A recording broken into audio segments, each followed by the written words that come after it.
പ്രിയപ്പെട്ടവരെ, കർത്താവിന്റെ വചനം കേൾക്കുവാൻ വീണ്ടും നമുക്ക് അവസരം ലഭിച്ചതിന് നമുക്ക് നന്ദി പറയാം. ദൈവത്തിന്റെ കരുണയല്ലേ ഇത്? അനേക രാജ്യങ്ങളിൽ ഒരു വചനം കേൾക്കാൻ കൊതിക്കുന്ന അനേകരുണ്ട്. സ്വാതന്ത്ര്യമില്ല. അനേക വീടുകളിൽ ടെലിവിഷൻ ഇല്ല. ഉള്ളിടത്ത് കേബിൾ കണക്ഷൻ ഇല്ല. അഥവാ ഉണ്ടെങ്കിലും ഇതുപോലെ പ്രോഗ്രാം കിട്ടുന്നില്ല. നിങ്ങൾ എത്ര ഭാഗ്യമുള്ളവരാ, നമ്മൾ എത്ര ഭാഗ്യമുള്ളവരാ. നമുക്ക് ഈ ദൈവവചനം കേൾക്കുന്നതിന് നമുക്ക് നന്ദി പറയാം. വചനം ലഭിക്കാൻ വേണ്ടി ദൈവത്തെ സ്തുതിക്കുക. ഇത് നിങ്ങളോട് ഷെയർ ചെയ്യുന്ന ഞങ്ങൾക്ക് വേണ്ടി പ്രാർത്ഥിക്കണം കേട്ടോ. ഇതിനെ സ്പോൺസർ ചെയ്യുന്നവർക്ക് വേണ്ടി പ്രാർത്ഥിക്കണം. ഏത് കാര്യത്തിനും പണം മുടക്കുണ്ടല്ലോ. എന്നോട് ചിലർ എഴുതി ചോദിച്ചു, ഇതിന്റെ ചെലവ് എങ്ങനെയാണ്? മനസ്സിൽ സന്തോഷത്തോടെ ഈ ശുശ്രൂഷയെ സഹായിക്കാൻ മനസ്സോടെ ചെയ്യുന്ന ചില പ്രിയപ്പെട്ടവരുണ്ട്. അങ്ങനെ ഓരോരുത്തരുടെ മനസ്സിനെ ദൈവം അതാത് സമയത്ത് ഉണർത്തുന്നു. ബുദ്ധിമുട്ടില്ലാതെ നടന്നു പോകാൻ ദൈവം ഇതുവരെ സഹായിച്ചു. നിങ്ങളുടെ ഹൃദയത്തിൽ അങ്ങനെ ഒരു താല്പര്യമുണ്ടെങ്കിൽ ദയവായി ഞങ്ങൾക്ക് കത്തയക്കുക. ഞങ്ങൾ അതിനുള്ള വഴി പറഞ്ഞു തരാം. ബാംഗ്ലൂരിലും കേരളത്തിന്റെ വിവിധ ഭാഗങ്ങളിലുമുള്ള സഹോദരങ്ങൾ ഞങ്ങളുടെ ഈ ശുശ്രൂഷയിൽ സഹായിച്ചിട്ടുണ്ട്. എല്ലാവരോടും ഞങ്ങൾ നന്ദി പറയുന്നു. ചെറിയ സഹായവും വലിയ സഹായവും വളരെ വലുതാണ്. അത് ഈ ശുശ്രൂഷയ്ക്ക് ഒരു ബലമാണ്. ഒരു ദിവസം എത്ര ലക്ഷം ആളുകൾ സുവിശേഷം കേൾക്കുന്നു. ദൈവം നിങ്ങളെ അനുഗ്രഹിക്കട്ടെ. നിങ്ങൾക്കും ഇതിൽ ഒരു ഷെയർ എടുക്കുന്നതിന് സ്വാതന്ത്ര്യമുണ്ടെന്ന് ഞാൻ അറിയിക്കുന്നു. ഇന്നത്തെ ചിന്തയിലേക്ക് കടക്കുന്നതിന് മുമ്പ് നമുക്കൊന്ന് പ്രാർത്ഥിക്കാം. സ്വർഗസ്ഥനായ പിതാവേ, അതിമനോഹരമായ ഈ അവസരത്തിനായിട്ട് അങ്ങയെ ഞങ്ങൾ സ്തുതിക്കുന്നു. ഞങ്ങൾക്ക് തന്ന ആരോഗ്യം, ബുദ്ധി, സമാധാനം, സന്തോഷം എല്ലാറ്റിനും നന്ദി പറയുന്നു. അങ്ങയുടെ വചനം ഗ്രഹിക്കുവാനായിട്ട് കൃപ തരണമേ. യേശുവിൻ നാമത്തിൽ തന്നെ ആമേൻ. ഇന്നത്തെ വചനം 18-ാം വാക്യമാണ്. യോഹന്നാൻ 3:18. 18 അല്ല, 19 നാം 17ഉം 18ഉം ചിന്തിച്ചു കഴിഞ്ഞു. 19-ാമത്തെ വാക്യമാണ്. ന്യായവിധി എന്നതോ വെളിച്ചം ലോകത്തിൽ വന്നിട്ടും മനുഷ്യരുടെ പ്രവൃത്തി ദോഷമുള്ളതാകയാൽ അവർ വെളിച്ചത്തേക്കാൾ ഇരുളിനെ സ്നേഹിച്ചത് തന്നെ. നമുക്ക് തുടർന്നുള്ള 2 വാക്യം കൂടി അങ്ങ് വായിക്കാം. തിന്മ പ്രവർത്തിക്കുന്നവനെല്ലാം വെളിച്ചത്തെ പകയ്ക്കും. തന്റെ പ്രവൃത്തിക്ക് ആക്ഷേപം വരാതിരിക്കാൻ വെളിച്ചത്തിലേക്ക് വരുന്നതുമില്ല. സത്യം പ്രവർത്തിക്കുന്നവനോ തന്റെ പ്രവൃത്തി ദൈവത്തിൽ ചെയ്തിരിക്കാൻ അത് വെളിപ്പെടേണ്ടതിനായി വെളിച്ചത്തിലേക്ക് വരും. 19, 20, 21 വാക്യങ്ങളിൽ നിന്ന് എന്താണ് ന്യായവിധി എന്ന് ഞാൻ വിവരിക്കാനായിട്ട് ആഗ്രഹിക്കുന്നു. എന്താണ് ന്യായവിധി? 19-ാം വാക്യത്തിൽ അത് പറഞ്ഞിട്ടുണ്ട്. ന്യായവിധി എന്നതോ വെളിച്ചം ലോകത്തിൽ വന്നിട്ടും മനുഷ്യരുടെ പ്രവൃത്തി ദോഷമുള്ളതാകയാൽ അവർ വെളിച്ചത്തേക്കാൾ ഇരുളിനെ സ്നേഹിച്ചത് തന്നെ. ഇന്ന് നാം ചിന്തിക്കുന്നത് എന്താണ് ന്യായവിധി. ഈ ഭാഗത്തത് പറഞ്ഞിട്ടുള്ളത് കൊണ്ടും ഇതൊരു ബൈബിൾ ക്ലാസ് ആയതുകൊണ്ടും നമുക്കത് ഗ്രഹിച്ച് തന്നെ പോകാം. എന്താ ന്യായവിധി? കുറെ കാര്യങ്ങൾ അതിനോട് ബന്ധപ്പെട്ട് ചിന്തിക്കണം. ഈ വാക്യത്തിൽ പറഞ്ഞിരിക്കുന്നത് വെളിച്ചം ലോകത്തിൽ വന്നിട്ടും അവർ വെളിച്ചത്തേക്കാൾ അധികം ഇരുട്ടിനെ സ്നേഹിച്ചു എന്നതാണ് ന്യായവിധി. എന്താണ് ഈ പറഞ്ഞിരിക്കുന്നതിന്റെ അർത്ഥം? എന്താണ് വെളിച്ചം? വിശദീകരിക്കാം. യോഹന്നാന്റെ സുവിശേഷം 1-ാം അധ്യായം 9-ാം വാക്യം, പേജ് നമ്പർ 90. ഏത് മനുഷ്യനെയും പ്രകാശിപ്പിക്കുന്ന സത്യവെളിച്ചം ലോകത്തിലേക്ക് വന്നുകൊണ്ടിരുന്നു. അവൻ ലോകത്തിലുണ്ടായിരുന്നു. ലോകം അവൻ മുഖാന്തരമുളവായി. ലോകം അവനെ അറിഞ്ഞില്ല. അവൻ സ്വന്തത്തിലേക്ക് വന്നു, സ്വന്തമായവരോ അവനെ കൈക്കൊണ്ടില്ല. അവനെ കൈക്കൊണ്ടവന്റെ നാമത്തിൽ വിശ്വസിക്കുന്ന ഏവർക്കും ദൈവമക്കളാകുവാൻ അവൻ അധികാരം കൊടുത്തു. 1-ാം അധ്യായം 4-5 വാക്യം. അവനിൽ ജീവനുണ്ടായിരുന്നു, ജീവൻ മനുഷ്യരുടെ വെളിച്ചമായിരുന്നു. വെളിച്ചം ഇരുളിൽ പ്രകാശിക്കുന്നു, ഇരുളോ അതിനെ പിടിച്ചടക്കിയില്ല. ഇനി നമ്മുടെ വിഷയത്തിൽ വരാം. ന്യായവിധി എന്നതോ, വെളിച്ചം ലോകത്തിൽ വന്നിട്ടും മനുഷ്യരുടെ പ്രവൃത്തി ദോഷമുള്ളതാകയാൽ അവർ വെളിച്ചത്തെക്കാൾ ഇരുളിനെ സ്നേഹിച്ചത് തന്നെ. വെളിച്ചം എന്താണെന്നാ പറഞ്ഞത്? വെളിച്ചം യേശുക്രിസ്തു. I am the light of the world. ഞാൻ ലോകത്തിന്റെ വെളിച്ചമാണ്. വെളിച്ചം യേശുക്രിസ്തു ആണെങ്കിൽ ഇരുട്ടാരാണ്? പിശാചാണ്. വചനം പഠിക്കുന്നവർ ശ്രദ്ധിക്കുക. യോഹന്നാൻ 1:4 യേശുവിനെ കുറിച്ച് പറയുകയാണ്, അവനിൽ ജീവൻ ഉണ്ടായിരുന്നു, ജീവൻ മനുഷ്യരുടെ വെളിച്ചമായിരുന്നു. വെളിച്ചം ഇരുളിൽ പ്രകാശിക്കുന്നു, ഇരുളോ അതിനെ പിടിച്ചടക്കിയില്ല. വെളിച്ചം യേശു ആണെങ്കിൽ ഇരുട്ട് സാത്താൻ. അപ്പൊ ന്യായവിധി എന്താണ്? യേശു ലോകത്തിൽ വന്നിട്ടും അവർ യേശുവിനേക്കാൾ അധികം പിശാചിനെ സ്നേഹിച്ചു എന്നുള്ളതാണ് ന്യായവിധിയുടെ കാരണം. മനസ്സിലായി കാണുമല്ലോ. വിശദീകരിക്കാം. ന്യായവിധി എന്നതോ, വെളിച്ചം ലോകത്തിൽ വന്നിട്ടും മനുഷ്യരുടെ പ്രവൃത്തി ദോഷമുള്ളതാകയാൽ അവർ വെളിച്ചത്തേക്കാൾ ഇരുളിനെ സ്നേഹിച്ചത് തന്നെ. വെളിച്ചത്തേക്കാൾ ഇരുളിനെ സ്നേഹിച്ചു. എന്തുകൊണ്ട്? അവിടെ പറഞ്ഞിട്ടുണ്ട്, അവരുടെ പ്രവൃത്തി ദോഷമുള്ളതാകയാൽ. ഇതാണ് നമ്മൾ ഇന്ന് ചിന്തിക്കുന്ന വിഷയം. ന്യായവിധി എന്താണ്? വെളിച്ചം ലോകത്തിൽ വന്നിട്ടും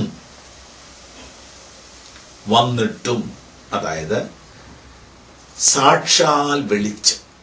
യോഹന്നാൻ 1:9 വായിച്ചു, ഏതു മനുഷ്യനെയും പ്രകാശിപ്പിക്കുന്ന സത്യവെളിച്ചം. വെളിച്ചം ഒരിക്കലും ദോഷം ചെയ്യുന്നില്ല. പക്ഷെ വെളിച്ചം ചിലർക്ക് ദോഷമായി ഭവിക്കുന്നുണ്ട്. അതായത് നിങ്ങളുടെ കയ്യിൽ, നിങ്ങളുടെ മനസ്സിൽ കുറച്ച് കള്ളത്തരങ്ങൾ ഉണ്ടെങ്കിൽ നിങ്ങൾ വെളിച്ചത്തെ ഭയപ്പെടും. ശരിയാണോ? ഞാനൊരു ഉദാഹരണം കൊണ്ട് തെളിയിക്കാം. നമ്മുടെ നാട്ടിൽ വീടിന്റെ മുറ്റത്ത് ഒരു പലക കിടക്കുന്നു എന്നിരിക്കട്ടെ, അല്ലെങ്കിൽ ഒരു കല്ല്, ഒരു പരന്ന കല്ലിങ്ങനെ കിടക്കും. നിങ്ങൾ വീട് മുറ്റം ഒന്ന് വൃത്തിയാക്കാൻ വേണ്ടി ഒരു ദിവസം രാവിലെ ആ കല്ലൊന്ന് അവിടുന്ന് പൊക്കി മാറ്റുകയാണ്. പൊക്കി മാറ്റുമ്പോൾ അതിൻ്റെ അടിയിൽ കുറെ ചെറിയ ചെറിയ ജീവികളെ കണ്ടു. ഈ ജീവികൾ നിങ്ങളെ എന്ത് ചെയ്യും? ഓ, താങ്ക് യു വെരി മച്ച്, ഈ നല്ല വെളിച്ചം ഞങ്ങൾക്ക് കാണിച്ചു തന്നല്ലോ, വളരെ നന്ദി എന്ന് പറയുമോ? ഇല്ല. ആ ജീവികൾ നിങ്ങളെ ശപിക്കും, ഉപദ്രവിക്കും, പറ്റുകയാണെങ്കിൽ കടിക്കും. എന്താണെന്നറിയാമോ? അവർക്ക് ഇരുട്ടാ ഇഷ്ടം, അവർക്ക് വെളിച്ചം ഇഷ്ടമല്ല. അവർക്ക് ഇരുട്ടാണ് സുഖം. ഇവിടെ വാക്യം ശ്രദ്ധിച്ചോ, മനുഷ്യരുടെ പ്രവൃത്തി ദോഷമുള്ളതാകയാൽ അവർ വെളിച്ചത്തേക്കാൾ ഇരുളിനെ സ്നേഹിച്ചു. അപ്പൊ വെളിച്ചത്തേക്കാൾ ഇരുളിനെ സ്നേഹിക്കുന്നത് ആരാ? ദോഷം പ്രവർത്തിക്കാൻ താല്പര്യമുള്ളവർ. മനസ്സിലായോ? ദോഷം പ്രവർത്തിക്കണമെന്നുള്ളവർക്ക് വെളിച്ചം ഇഷ്ടമല്ല. അന്ധവിശ്വാസങ്ങളും തെറ്റായ കാര്യങ്ങളും വിശ്വസിക്കുന്നവരും പഠിപ്പിക്കുന്നവരും പ്രവർത്തിക്കുന്നവരും വെളിച്ചത്തെ എതിർക്കും, വെളിച്ചത്തെ വെറുക്കുന്നു. ഒരു മനുഷ്യൻ ഒരു ജീവിയെയും കൊല്ലുകയില്ലെന്ന് വാദിച്ചു, ശഠിച്ചു. അങ്ങനെ തർക്കിച്ചുകൊണ്ടിരിക്കുമ്പോൾ ആ മനുഷ്യൻ ഒരു ഗ്ലാസ് വെള്ളം കുടിച്ചു. ആ വെള്ളം കുടിച്ചുകൊണ്ടിരിക്കുമ്പോൾ മറ്റേ ആൾ പറഞ്ഞു വെള്ളം മുഴുവൻ കുടിക്കരുത് എന്ന് പറഞ്ഞിട്ട് ആ വെള്ളം മൈക്രോസ്കോപ്പിലൂടെ കാണിച്ചു കൊടുത്തു. അപ്പൊ അതിനകത്ത് കുറെ ജീവികളൊക്കെ അനങ്ങുന്നുണ്ട്. പെട്ടെന്ന് ആ മനുഷ്യന് ദേഷ്യം വന്നിട്ട് ആ മൈക്രോസ്കോപ്പ് പൊട്ടിച്ചു. മൈക്രോസ്കോപ്പ് പൊട്ടിച്ചാലും സത്യം സത്യമാണ്. നിങ്ങൾ കണ്ടില്ലെന്നേ ഉള്ളൂ, അതിനകത്ത് ജീവികളുണ്ട്. ഇതാണ് വെളിച്ചത്തിന്റെ പ്രശ്നം. വെളിച്ചം വന്നാൽ നിങ്ങൾക്ക് കാണാൻ പറ്റാത്ത പലതും കാണാം. യേശു വെളിച്ചമാണ്, പിന്നെ വചനം വെളിച്ചമാണ്. നിന്റെ വചനം എൻ്റെ കാലിന് ദീപവും എൻ്റെ പാതയ്ക്ക് പ്രകാശവുമാകുന്നു എന്ന് വചനത്തിൽ പറഞ്ഞിട്ടുണ്ട്.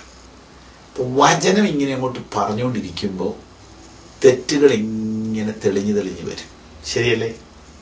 അയ്യോ അത് തെറ്റാണല്ലോ, അയ്യോ ഇത് തെറ്റാണല്ലോ. വെളിച്ചം, ലൈറ്റ് അങ്ങ് വരിക. ഒരു സ്ത്രീക്ക് 10 നാണയമുണ്ടായിരുന്നു, 1 നഷ്ടപ്പെട്ടു. അവൾ ആദ്യം ചെയ്തത് വിളക്ക് കത്തിച്ചു, രണ്ടാമത് വീട് അടിച്ചു വാരി. അപ്പൊ വിളക്കങ്ങ് തെളിഞ്ഞു കഴിയുമ്പോൾ മങ്ങി മങ്ങി കിടന്ന സംഗതികളെല്ലാം ക്ലിയറായി. ദൈവവചനം തുറന്നാൽ കാര്യങ്ങളെല്ലാം ക്ലിയറാണ്. അപ്പൊ വീട്ടിൽ 2 പേരുണ്ട്, 5 പേരുണ്ട്, 4 പേരുണ്ട്. അതിൽ 2 പേര് പറയുന്നു വേണ്ട, ഇത് വെക്കണ്ട, ഈ TV വെക്കണ്ട, ഈ TV വെക്കണ്ട, ഇത് ഓഫ് ചെയ്യും, ഈ പ്രോഗ്രാം ഓഫ് ചെയ്യും, അതിന് പകരം സിനിമ പാട്ടിട്. സിനിമ പാട്ടിട്ടാൽ എന്താ ഗുണമെന്നറിയാവോ? കുറച്ചുകൂടെ ഇരുട്ടങ്ങ് വരും, ഒന്നും കാണത്തില്ല. ഭാര്യയെ തല്ല, ചീത്ത വിളിക്കാം, കള്ളു കുടിക്കാം, പരസ്ത്രീകളുടെ പുറകെ പോകാം, കള്ളക്കാശുണ്ടാക്കാം, കഞ്ചാവ് ഉണ്ടാക്കാം, കരിഞ്ചന്തയ്ക്ക് പോകാം, ഡാഷ് ഡാഷ് ഡാഷ്. അപ്പൊ ലൈറ്റ് ഓഫ് ചെയ്യുക. ലൈറ്റ് തല്ലിപ്പൊട്ടിക്കുന്നവരുണ്ട്. ഗ്രഹാം സ്റ്റെയിൻസിനെ തല്ലിപ്പൊട്ടിച്ചു. നല്ല പവർഫുൾ ലൈറ്റ് ആയിരുന്നു. ആ ഒരു സംസ്ഥാനത്തിന് മുഴുവനും വെളിച്ചം പകർന്നുകൊണ്ടിരുന്ന മിഷണറിയാണ് ഗ്രഹാം സ്റ്റെയിൻസ്. പക്ഷെ ഇരുട്ടിന്റെ മറവിൽ ക്രൂരത ചെയ്തുകൊണ്ടിരുന്ന ആളുകൾക്ക് അത് പിടിച്ചില്ല. അവരതിക്രൂരമായ നിലയിൽ ആ വിളക്ക് തല്ലി പൊട്ടിച്ചു, പെട്രോൾ ഒഴിച്ച് കത്തിച്ചു, പിഞ്ചു കുഞ്ഞുങ്ങളെ അടക്കം. പക്ഷെ ആ മനുഷ്യന്റെ ഭാര്യ,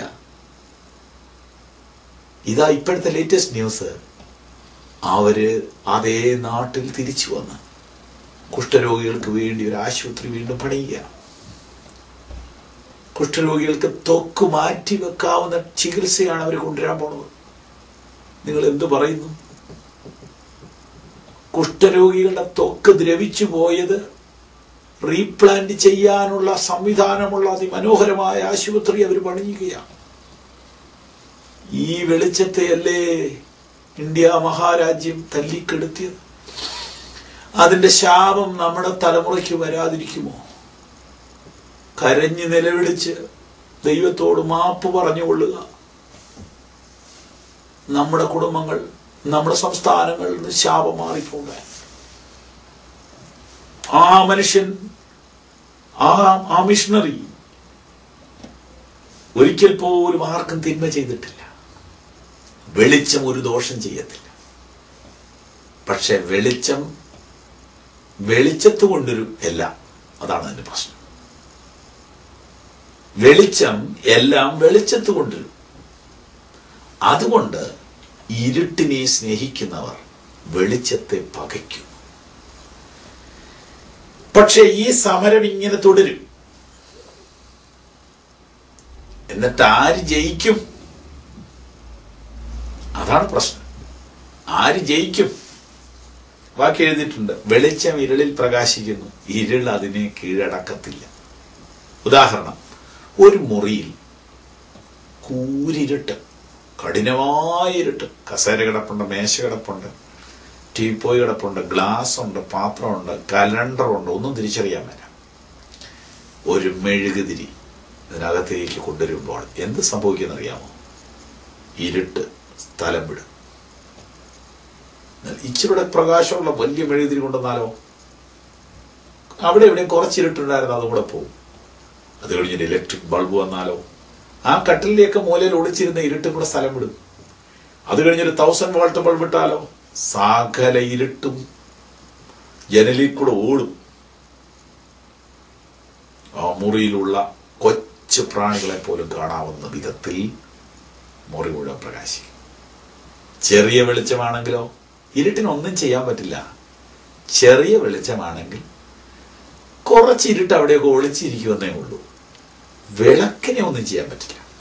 ഒരിക്കലും ഇരുട്ട് വിളക്കിനെ ജയിക്കത്തില്ല.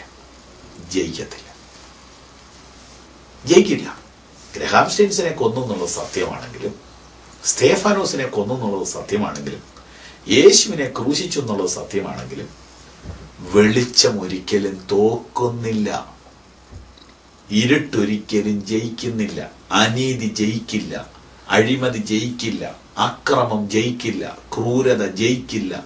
തൽക്കാല ജയം മാത്രമേ ഇരുട്ടിനുള്ളൂ.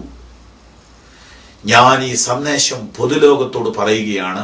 തൽക്കാല ജയമേ ഇരുട്ടിനുള്ളൂ. ഇന്ന് ഈ ശബ്ദം കേൾക്കുന്ന ആരെങ്കിലും പീഡനം അനുഭവിക്കുകയാണോ? ഓഫീസിൽ പീഡനം അനുഭവിക്കുകയാണോ? വീട്ടിൽ പീഡനം അനുഭവിക്കുകയാണോ? അമ്മായിയമ്മയുടെ പോര്, മരുമകളുടെ പോര്, ഭർത്താവിന്റെ പീഡനം, ഭാര്യയുടെ പീഡനം, അപ്പന്റെ പീഡനം, അമ്മയുടെ പീഡനം. പക്ഷെ ഒരു കാര്യം എല്ലാവരും കേട്ടുകൊള്ളുക, ഇരുട്ടിന്റെ പ്രവൃത്തികൾ ജയിക്കില്ല. തൽക്കാലം നിങ്ങൾക്ക് അവളെ പീഡിപ്പിക്കാം, പക്ഷെ ആത്യന്തികമായി നിങ്ങൾ തോക്കും എന്ന് എഴുതി വെച്ചുകൊള്ളുക. പീഡനം അനുഭവിക്കുന്നവരോട് ഞാൻ പറയട്ടെ, സത്യസന്ധമാണോ നിങ്ങളുടെ ഹൃദയം? എങ്കിൽ നിങ്ങൾ എഴുതി വെച്ചുകൊള്ളുക, ജയം നിങ്ങൾക്കാണ്.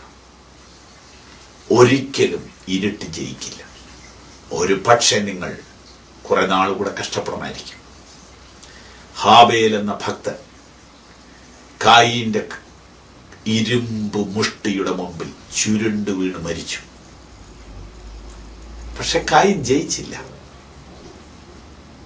ഹാബേൽ ജയിച്ചു. ഹാബേലിന്റെ തലമുറയാണ് നിലനിൽക്കുന്നത്. ബൈബിൾ പറയുന്നു, അവൻ മരിച്ച ശേഷവും സംസാരിച്ചു കൊണ്ടിരിക്കും. ഇരുട്ട് ജയിക്കുമെന്ന് തോന്നും. ചില സമയത്ത് നിരപരാധികൾ പീഡിപ്പിക്കപ്പെടുകയും അവർ വാവിട്ട് കരയൊക്കെ ചെയ്യുമായിരിക്കും. ഞാൻ ഈ സന്ദേശം പറഞ്ഞുകൊണ്ടിരിക്കുമ്പോൾ നിങ്ങളുടെ അവസ്ഥ ദൈവത്തിനറിയാം. ഞാൻ നിങ്ങൾക്കൊരു ധൈര്യം തരട്ടെ. നിങ്ങൾ ഏതെങ്കിലും വിധത്തിൽ പീഡനം അനുഭവിക്കുന്ന വ്യക്തിയാണെങ്കിൽ നിങ്ങൾ സത്യം വിടരുത് കേട്ടോ. സത്യം വിടരുത്.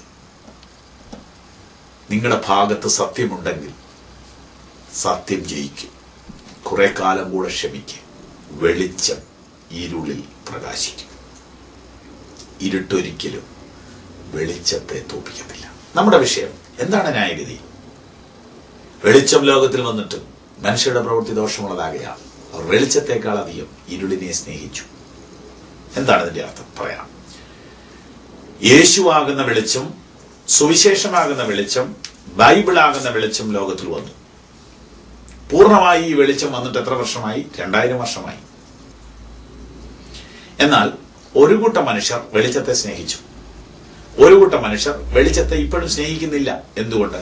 അവർക്ക് തെറ്റ് ചെയ്യാൻ പറ്റത്തില്ല. സ്തോത്രം. ചില ആളുകൾ എന്നോട് പറയുന്നു, പാസ്റ്റർ നിങ്ങൾ ഈ പറയുന്നതെല്ലാം സത്യമാണ്, പക്ഷെ അങ്ങനെ ജീവിക്കാൻ പറ്റില്ല. അതാണല്ലേ. അപ്പം നിങ്ങൾ ജീവിക്കാൻ പറ്റാത്തത് കൊണ്ടല്ലേ ഇതിനെ പകയ്ക്കുന്നത്.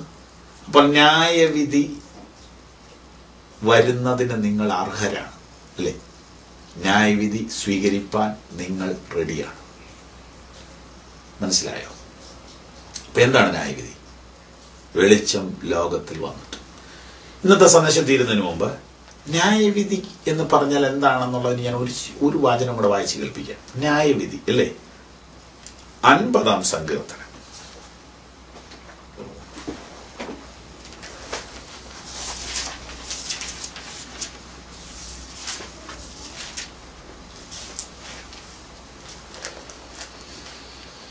അൻപതാം സങ്കീർത്തനം 1-ാം വാക്യം. ദൈവം, യഹോവയായ ദൈവം അരുളി ചെയ്തു,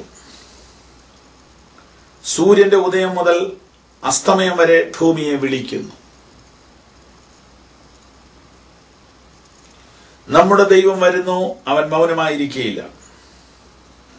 4-ാമത്തെ വാക്യം ശ്രദ്ധിക്കാം. പേജ് നമ്പർ 567 567 കേട്ടോ. തന്റെ ജനത്തെ ന്യായം വിധിക്കേണ്ടതിന് അവൻ മേലിൽ നിന്ന് ആകാശത്തെയും ഭൂമിയെയും വിളിക്കുന്നു. കേട്ടോ, തന്റെ ജനത്തെ ന്യായം വിധിക്കേണ്ടതിന് അവൻ മേലിൽ നിന്ന് ആകാശത്തെയും ഭൂമിയെയും വിളിക്കുന്നു. അപ്പം മനുഷ്യനെ ന്യായം വിധിക്കുന്ന ഒരു ദൈവമുണ്ട്. മറ്റൊരു വചനം ഞാനങ്ങ് പറയാം. ദൈവം നിന്നോട് കാര്യം തീർക്കുന്ന നാളിൽ നീ ബലത്തോടെ നിൽക്കുമോ? നിന്റെ കൈകൾ ബലപ്പെട്ടിരിക്കുമോ? അപ്പം ന്യായം വിധിക്കുന്ന ഒരു ദൈവം. അടുത്ത വചനം ശ്രദ്ധിക്കുക. ദുഷ്ടനോട് ദൈവം അരുളി ചെയ്യുന്നത് 50-ാം സങ്കീർത്തനം 16-ാം വാക്യം. നീ എന്റെ ചട്ടങ്ങളെ അറിയിപ്പാനും എന്റെ നിയമത്തെ നിന്റെ വായിലെടുപ്പാനും നിനക്കെന്ത് കാര്യം?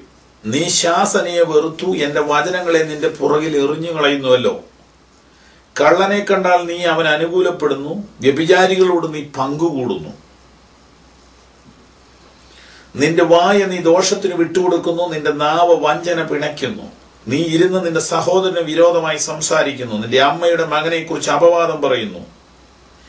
ഇവ നീ ചെയ്ത് ഞാൻ മിണ്ടാതിരിക്കയാൽ ഞാൻ നിന്നെ പോലെയുള്ളവനെന്ന് നീ നിരൂപിച്ചു. ദൈവം പറയുന്ന വാക്ക് കേട്ടോ. നീ പലതും ചെയ്തു, പക്ഷെ ദൈവം ഒന്നും ചെയ്തില്ല. അപ്പൊ നീ എന്ത് വിചാരിച്ചു? ദൈവം നിന്നെ പോലെയുള്ളവനാണ്, കൈക്കൂലിക്കാരനാണ് എന്ന് നീ ധരിച്ചു അല്ലേ? നീ ഇതെല്ലാം ചെയ്തിട്ടും ഞാൻ ഒന്നും ചെയ്തില്ല. അപ്പൊ നീ വിചാരിച്ചു ഞാൻ നിന്നെ പോലെയുള്ളവനാണെന്ന്. നിങ്ങൾ ഈ വാചനം വീട്ടിൽ ഇരുന്ന് വായിക്കണം കേട്ടോ. കള്ളനെ കണ്ടാൽ നീ അവൻ അനുകൂലപ്പെടുന്നു. കക്കാൻ പോണില്ല, പക്ഷെ കള്ളത്തരത്തിന് കൂട്ടുനിൽക്കുന്നു, അഴിമതിക്ക് കൂട്ടുനിൽക്കുന്നു. ദൈവം ഇതെല്ലാം കാണുന്നുണ്ടേ.